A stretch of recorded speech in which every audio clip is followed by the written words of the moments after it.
आज हामी सफल मानिसका असफलताहरूको कुरा गर्छौँ, उनीहरूका उपलब्धि भन्दा पनि उनीहरूका सङ्घर्षका कुरा गर्छौँ, उनीहरूले पाएको रिजल्ट भन्दा पनि उनीहरूले फलो गरेको प्रोसेसको कुरा गर्छौँ, पटक पटक असफल हुँदा पनि उनीहरूले अपनाएको माइन्डसेटको कुरा गर्छौँ। नमस्कार सबैजनालाई, म Santosh Khanal, motivational speaker and life coach. आज म तपाईहरुलाई 3वटा यस्ता रियल कहानी सुनाउँछु जसले तपाईलाई सोच्न बाध्य बनाउँछ, जसले तपाईको हेर्नुस् माइन्डसेटलाई उतलपुतल गरिदिन्छ, जसले हेर्नुस् तपाईको आफ्नो जीवनलाई हेर्ने दृष्टिकोणलाई परिवर्तन गरिदिन्छ। हेर्नुस् हामी गल्ती के गर्छौं भन्दा हामी इन्फ्लुएन्शियल पिपलको सक्सेसलाई मात्र हेर्छौं। त्यसले गर्दा हामी उनीहरुसँग कहिले पनि कनेक्ट गर्न सक्दैनौं, रिलेट गर्न सक्दैनौं हामी उनीहरुसँग कहिले पनि।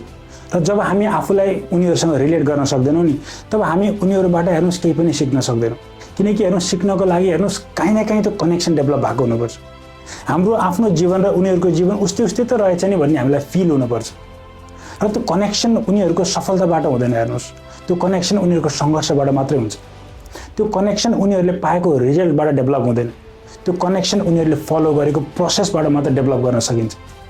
त्यही भएर हेर्नुस् हामीले सफल मानिसका असफलताहरूलाई नजिकबाट गहिरोसँग निहाल्नुपर्छ।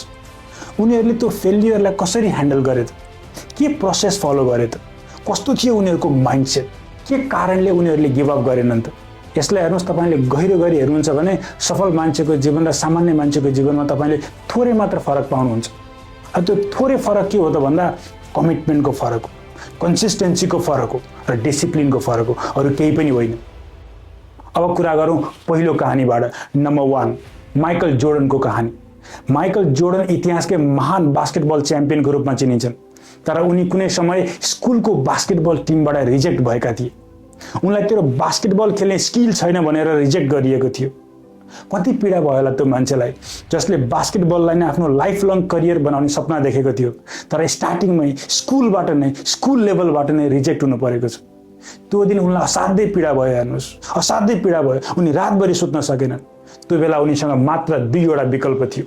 पहिलो विकल्प दुनियाँको कुरा पत्याउने र आफ्नो सपनालाई समाप्त पार्ने, र दोस्रो विकल्प दुनियाँले जेसुकै बनोस् दुनियाँले, तिमीहरू आलोचना गर्दै गर, म आफ्नो बाटो आफै तय गर्छु, म एक दिनको लागि होइन जीवनभरि आफ्नो सपनामा समर्पित हुन्छु। उनले दोस्रो विकल्प चुज गरे र जीवनभरि नै जति असफलता भए पनि, जति आलोचना भए पनि आफ्नो काम गर्न कहिले पनि छोडेनन्। हेर्नुस् नभन्दै उनी इतिहासका महान बास्केटबल प्लेयर बने। उनले एक पटक मात्र होइन हजारौं पटक असफलतालाई झेल्दै गए र जति पटक असफल हुन्थे त्यति नै धेरै बलियो हुँदै जान्थे। उनले कतै भनेका छन्, मैले जिन्दगीमा 9000 भन्दा धेरै शट मिस गरेको छु, 300 भन्दा धेरै गेम हारेको छु, 26 पटक त मैले गेम विनिङ शटलाई मिस गरेको छु। म पटक पटक असफल भएको छु, त्यही भएर नै आज सफल व्यक्तिको रूपमा चिनिन्छु। उनले भनेका छन् कि मेरो असफलताले नै मलाई सफल बनाएको छ। तर त्यो जर्नीमा हेर्नुस् उनको कमिटमेन्ट, डिसिप्लिन र कन्सिस्टेन्सी कहिले पनि छुटेको थिएन। फरक यही नै हो। अब अर्को स्टोरीमा जाउँ। नम्बर 2, ओप्रा विन्फ्रीको कहानी। ओप्रा विन्फ्रीलाई आज हामी एउटा पावरफुल मिडिया पर्सनालिटीको रूपमा चिन्छौँ। टेलिभिजन टक सो चलाएर संसारभरि प्रभाव पार्ने, टेलिभिजन टक सो चलाएर हेर्नुस् अरबपति बन्ने, बिलियनर बन्ने एक प्रभावशाली महिलाको रूपमा हेर्छौँ। तर उनलाई पनि कुनै समय एउटा टेलिभिजन च्यानलले टेलिभिजनको लागि फिट छैन भनेर जबबाट निकालेको थियो। जो मान्छे टेलिभिजन इतिहासकै सबैभन्दा प्रभावशाली मान्छे बन्नेवाला थियो, त्यही मान्छेलाई हेर्नुस् टेलिभिजनको लागि फिट छैन भनेर जबबाट निकालिएको थियो। Can you imagine it? हेर्नुस् दुनियाँले तपाईलाई जहिले पनि अन्डर एस्टिमेट गर्न सक्छ। हेर्नुस् दुनियाँले तपाईको सेल्फ कन्फिडेन्सलाई कुनै पनि बेला कमजोर बनाउन सक्छ, तर तपाई आफूले आफूलाई अन्डर एस्टिमेट गर्नु भएन। म त भन्छु 1 सेकेन्डको लागि पनि सेल्फ कन्फिडेन्स गुमाउनु हुँदैन, 1 सेकेन्डको लागि पनि सेल्फ डाउटमा बस्नु हुँदैन। त्यति मात्र होइन, ओप्रा विन्फ्रीको जीवन र सङ्घर्ष अद्भुत छ। हेर्नुस् चरम गरिबीमा उनको जन्म भएको थियो।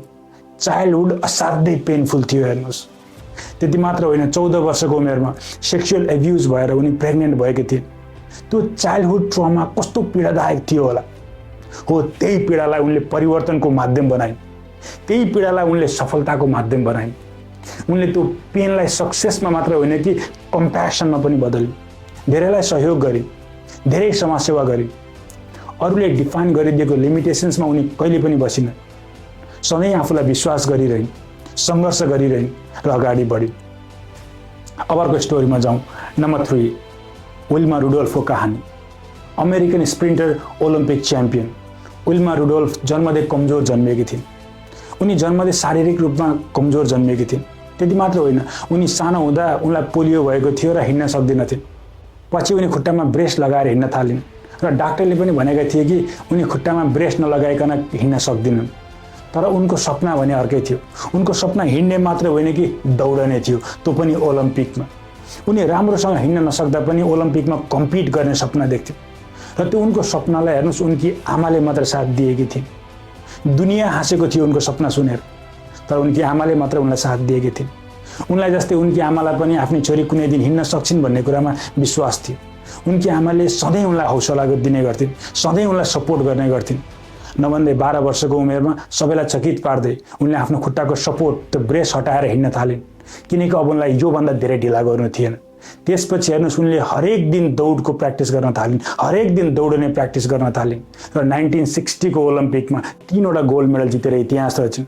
हेर्नुहोस् तपाईँ केलाई विश्वास गर्नुहुन्छ, लिमिटेसन्सलाई कि पोसिबिलिटिजलाई? जे गर्छ तपाईँको बिलिफ सिस्टमले गर्छ। एउटा हिँड्न नसक्ने मान्छे, बैशाखी टेकेर हिँड्ने मान्छे ओलम्पिकमा दौडिएर गोल्ड मेडल जित्छ भने यो दुनियाँमा जसले जे पनि एचिभ गर्न सक्छ। तर त्यसको लागि एउटा स्ट्रङ बिलिफ सिस्टम हुनुपर्छ। विल्मा रुडोल्फको बिलिफ सिस्टम असाध्यै पावरफुल थियो। उनले कहीँ भनेकी छन्, मेरा डाक्टरले मलाई भने कि म कहिले पनि हिँड्न सक्दिनँ।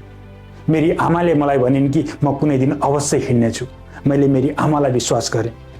My doctor told me I would never walk again, but my mother told me I would and I believe my mother. जे गर्छ तपाईँको बिलिफ सिस्टमले गर्छ। हेर्नुहोस् कहिलेकाहीँ तपाईँको बिगेस्ट विकनेस पनि तपाईँको बिगेस्ट स्ट्रेन्थ बन्न सक्छ। तर त्यसको लागि हेर्नुहोस् आफ्नो माइन्डलाई लिमिट गर्नु हुँदैन। हेर्नुहोस् आफ्नो सेल्फ कन्फिडेन्सलाई गुमाउनु हुँदैन र दुनियाँले जति आलोचना गरे पनि गिभ अप गर्नु हुँदैन। हामीले यो लेसन यहाँबाट सिक्न सकिन्छ। आजको लागि यति नै गरौँ। नेक्स्ट टाइम अझै पावरफुल, अझै इन्स्पायरिङ, अझै इनर्जेटिक र झन् धेरै मोटिभेसनल कन्टेन्ट लिएर आउने कमिटमेन्ट गर्दै आजको लागि बिदा हुन्छु। धन्यवाद, नमस्कार।